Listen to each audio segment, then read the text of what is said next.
Find the equation of the conic with center 0, 0, vertical major axis with length 8, and eccentricity equal to 2/3.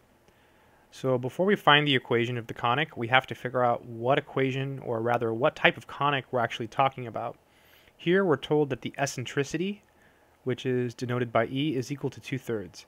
So it's less than 1, and so that means that we have an ellipse.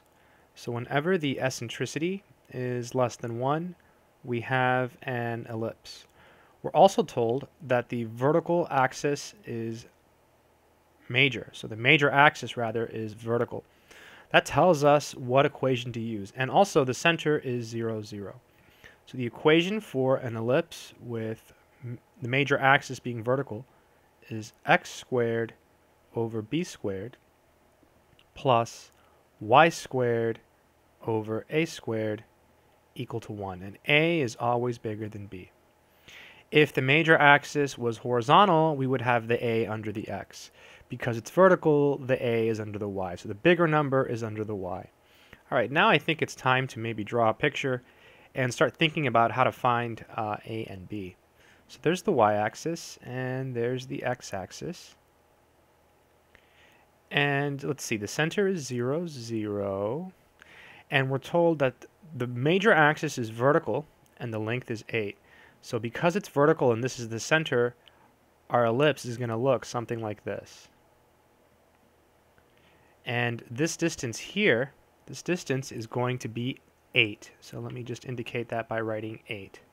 If this distance is 8, that means that this number is 4, and this number here is -4.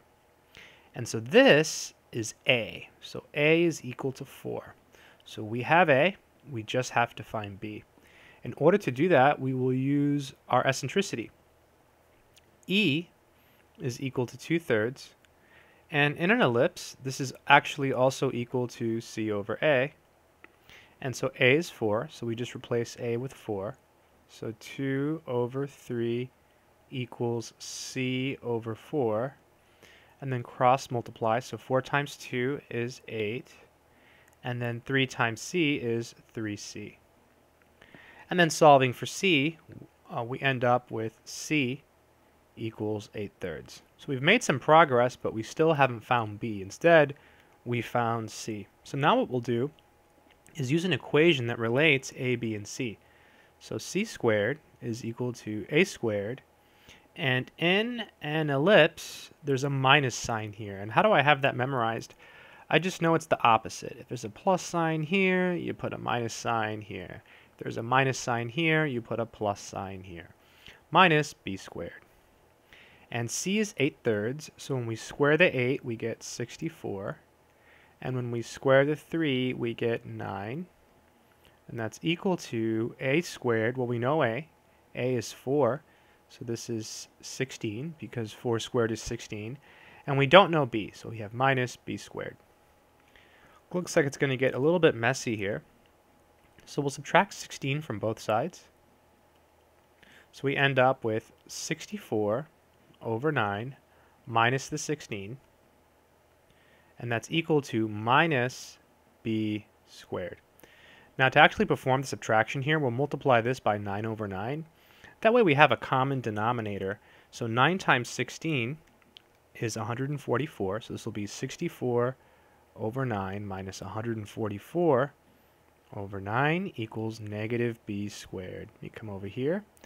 64 minus 144 is -80 over 9. And that's equal to -b squared. So b squared is 80 over 9. And now I think we have it. We have b squared. We have a, which is 4, so we have a squared equals 16. And all we have to do is plug them back into our equation.